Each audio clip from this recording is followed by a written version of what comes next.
So I have the opportunity and the good fortune to be with Jay from Agile Uprising. How are you, my friend? Sai, how are you? I am well, man. How are you? I can't complain, my friend. Can't complain. Beautiful, beautiful. I'm really glad you took a little bit of time out of your schedule to catch up with us here. Well, thank you for having me. I'm quite flattered. You're most welcome. You're most welcome, Jay. And definitely, you know the narrative. You know the themes that we've been talking about with the upcoming conference. What are you seeing out there, Jay? What are your observations and perspective and what have you? So a lot of the conversations I've been having lately kind of center around the idea of really it's about the whole idea of complexity, right? So Dave Snowden's been banging on about this stuff for ages. Cynefin has been out there for a while. It's a brilliant idea, although it's kind of hard to grok. I will admit that. It took me a couple of readings and a couple of listening to Dave speak to actually get my head wrapped around it. But that whole idea of things moving from ordered directly into chaos, right? Which is where we are now. We hit that tier and we tip directly into chaos. And when you're in chaos, what do you do? So Dave prescribes that you want to act, then sense, then respond, right? So act first, because it's way too complex. There's too many variables. So when I look at some of the things that's going on today, overarchingly, right, and we're in the States, so some of the things that our government has done well or not well, right? Some of them are it comes across as flailing, but truth be told, you just kind of get your ground below you, right? Let's try this, see what this does. It's not like they, had terribly bad advice, like go out and lick every door handle you see, right? That would probably be a bad move. But there was a lot of experimentation because at that point, the rapidity in which we were learning things, and when you come across a data point where even the organizations like the CDC, organizations like the WHO, they weren't sure if it was a data point or not, if there was correlation or causation, or if it was just an observation made under duress at this point in time that may disappear as quickly as a quark in the middle of the night, right? Yep.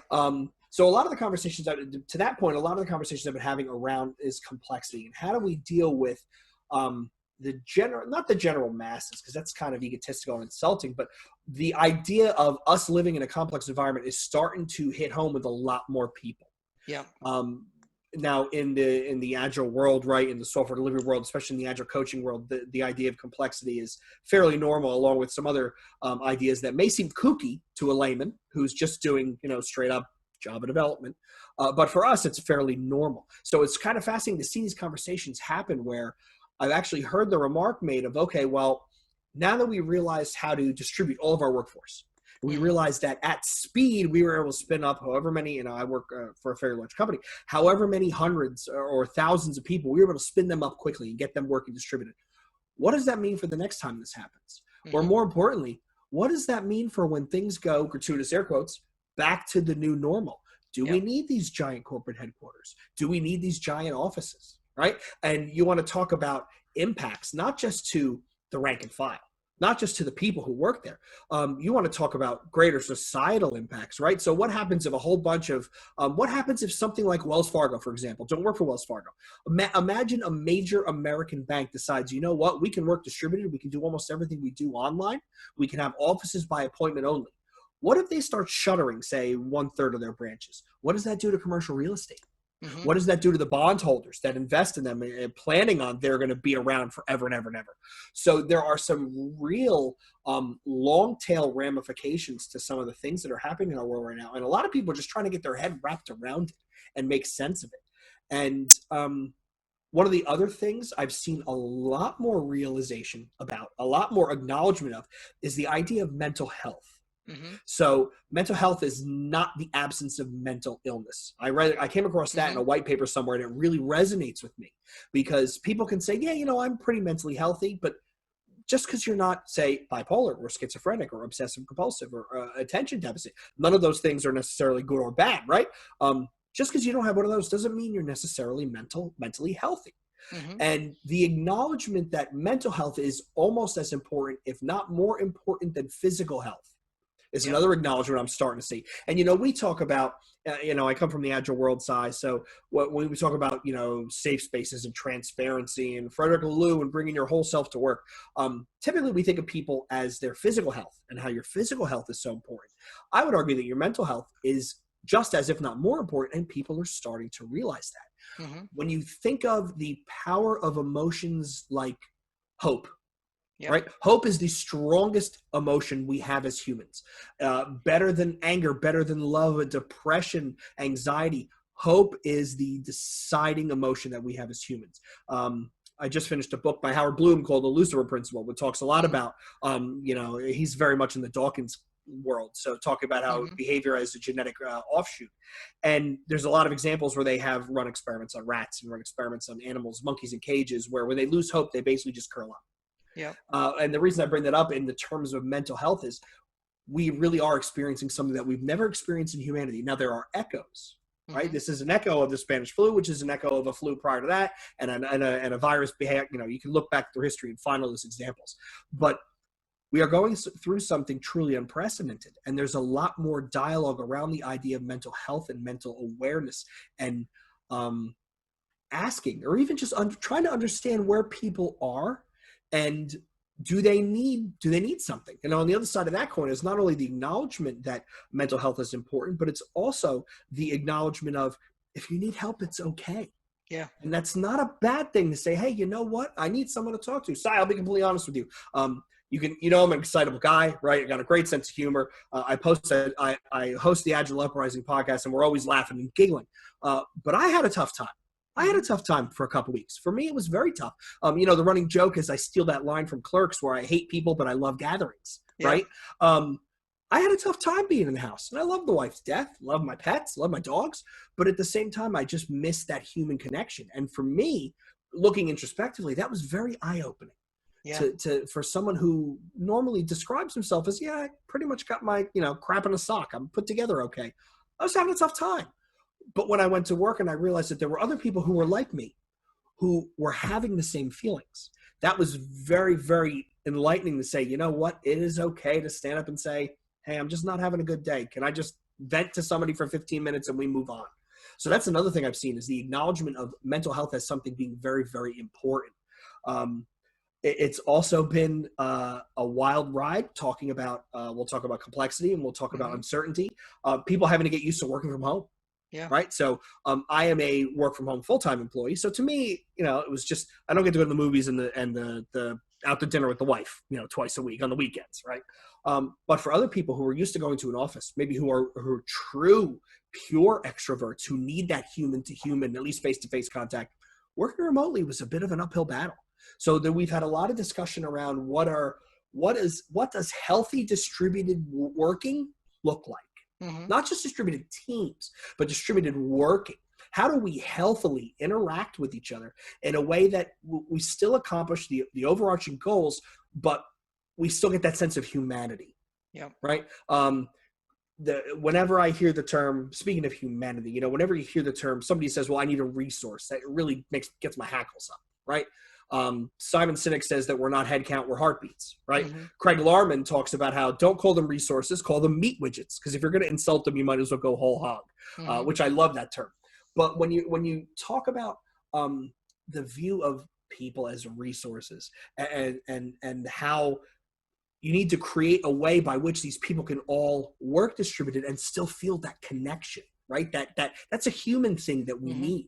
So there's been a lot more dialogue around what type of tools can we use, or what type of interactions can we foster, where while everyone is distributed, we still have that sense of belonging, right? Yep. Still have that sense of community.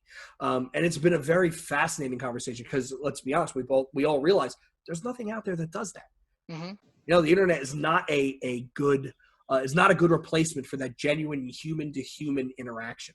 So it's been a really wild conversations that I'm seeing.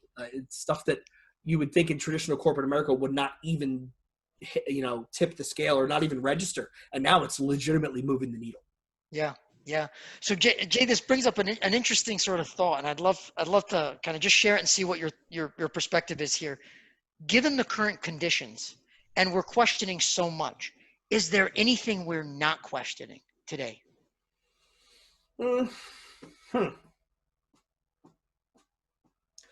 Well, we're obviously questioning our government, right? Us in the States. We're questioning our government, and shibboleths that have been sacred for so long, we're starting to really unpack a lot of those things. Some would argue that we're doing too much. Others would argue that we're doing too little. But that was one of those kind of third rail sort of topics that, what did Ben Franklin say? The three things you don't discuss in mixed company are politics, religion, and another man's wife, right? I still don't feel comfortable talking about anybody's wife in public, but politics is one of those things where it's slowly come off that third rail. And Trump, good, bad, or indifferent, has shifted that Overton window to a point where now we can talk about things that maybe we kind of avoided in dinner parties before. Mm-hmm. So that's one of the things that we are talking about. What are we not talking about? I still think there's some old ideas that we might want to kick the tires on and see if they're still valid. So, for example, when everything happened in 2008, there was a lot of questioning around the idea of a giant multinational banking conglomerate, right? The whole concept of too big to fail. We're still not asking enough questions about that. And I'm not some wackadoo, patriot libertarian, whatever. Not that there's anything wrong with those people. But I think it's healthy to be skeptical and to question. Mm-hmm. And those are some of the things that we're still not questioning yet. We're questioning around the elephant in the room, and we're not really looking at the elephant in the room. And the elephant in the room for us politically, especially, is the makeup of our current congressional body. Mm-hmm. But we're not questioning that yet. There's a lot of noise on both sides, but there's not a lot of unemotional, nuanced conversation around the current state of the state and what should we be looking at. Another thing I don't think we're questioning at, because I don't think we can question it now because it's keeping a lot of people sane. The usage of social media and the internet in our lives. Mm-hmm. That's another thing I think that we really need to take a step back and look at.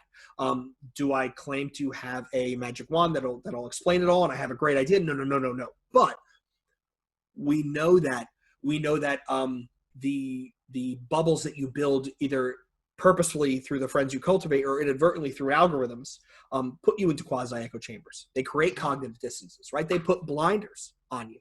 And now there are people who are shut in their homes, who cannot go out, due to concerns and quarantines and whatnot. But when this is all said and done, somebody should put a pin in that and say, hey, we got to come back and really think about this, because it's not healthy. It's not healthy, arguably, and we should have an enlightened conversation.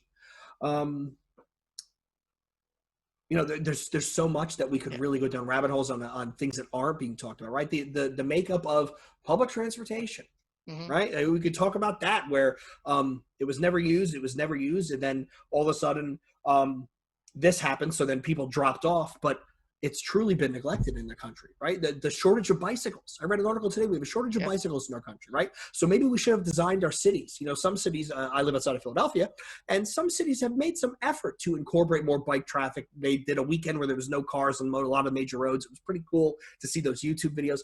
Maybe that's another conversation we should be having. Mm-hmm. Because not only does it drive a reduction of fossil fuel utilization, it drives socialization. It drives exercise, which leads to health, which leads to heart health, which leads to the massive amount of Americans who are, and I'm a man of larger carriage, so I don't say this disparagingly against anyone else. There are a lot of us who are carrying more weight than we probably should, who don't get the exercise we probably should.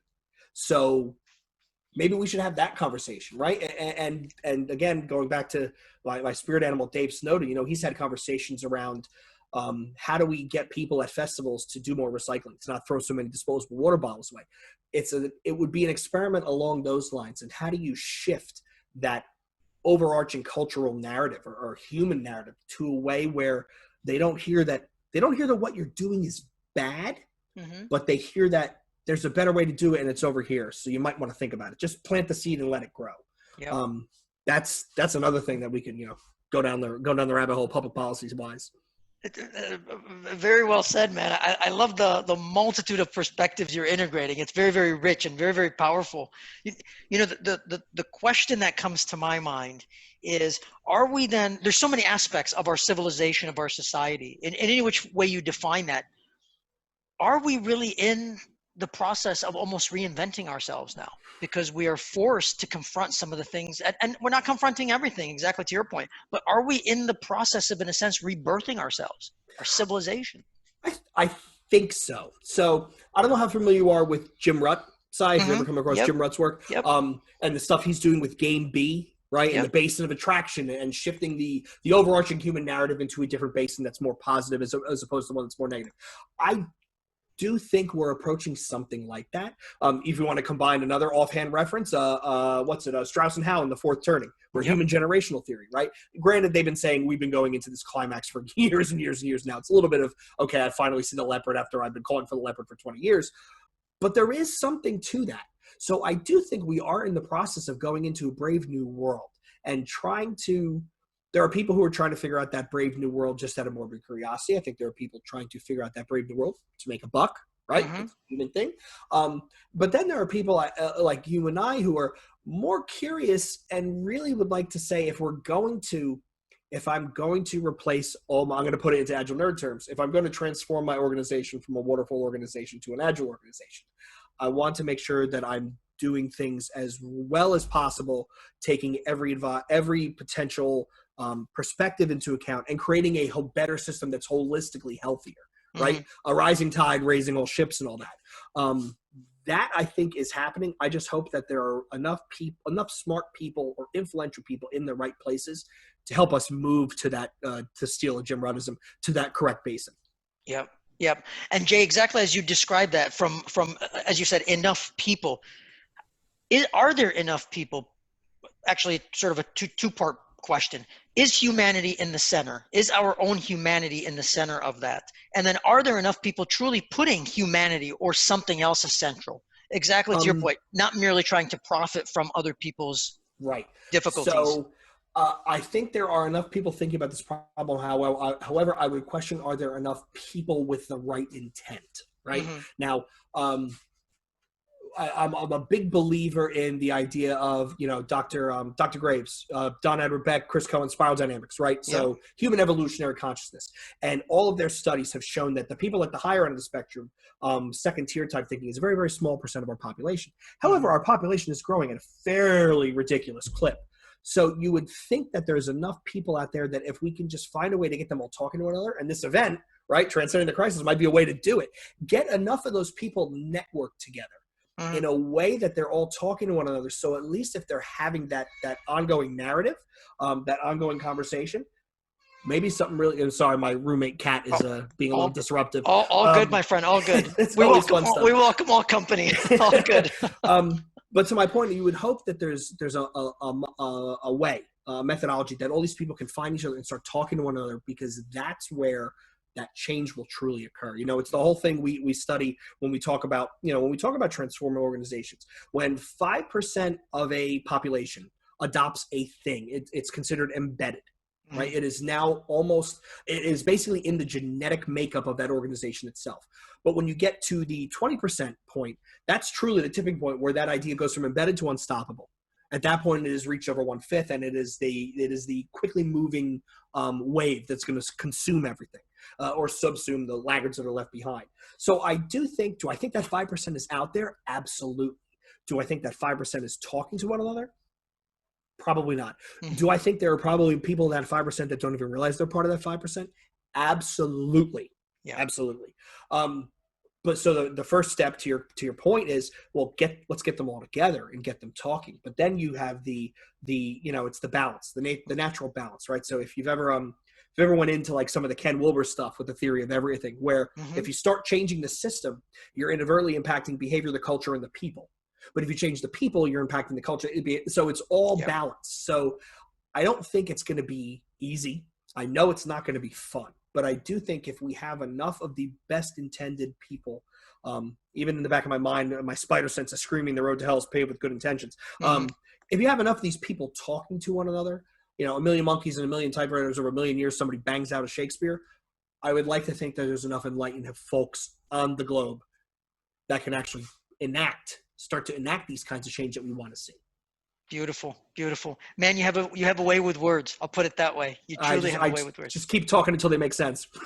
Well, there's conviction in your expression, and there's conviction, and that conviction, you can feel it, you can hear it. I mean, it manifests. It's real. It's not, it's not, hey, we're just throwing things around. You're not. So I truly appreciate that. Well, thank you. I truly do believe in the power of positivity, whatever. But I'll make it relevant. I just finished a book on appreciative inquiry, where it talks about how the typical way we do problem solving is completely stupid, right? We create that, we document the problem and we create a solution and we try to increment our way there, and it never really works.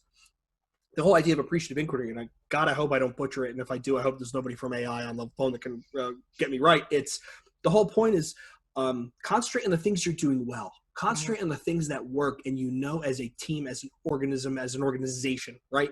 Those are your positives. If you double down on those, it's basically reverse Gresham's law. Gresham's law, the bad money chases out the good.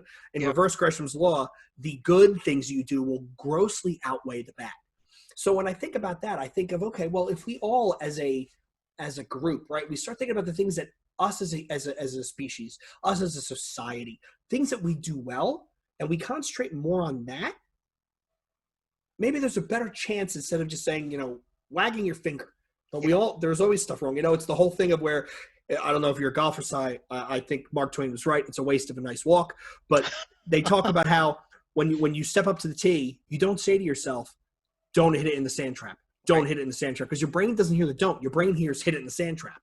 So again, concentrate on the positive. And if we can find a way to, we as an aggregate people, species, find a way to couple ourselves together and work into these almost cells, right?